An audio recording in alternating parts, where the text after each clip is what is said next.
சிறகில் என்னை மூடி அருமை மகள் போல வளர்த்த கதை சொல்லவா,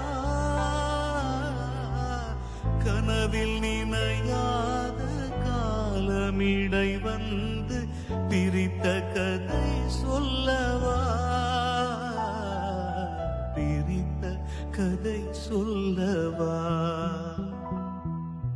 கண்ணில் மணி போல மணியின் நிழல் போல கலந்து பிறந்தோமடா, இந்த மண்ணும் கடல் வானம் மறைந்து முடிந்தாலும் மறக்க முடியாதடா.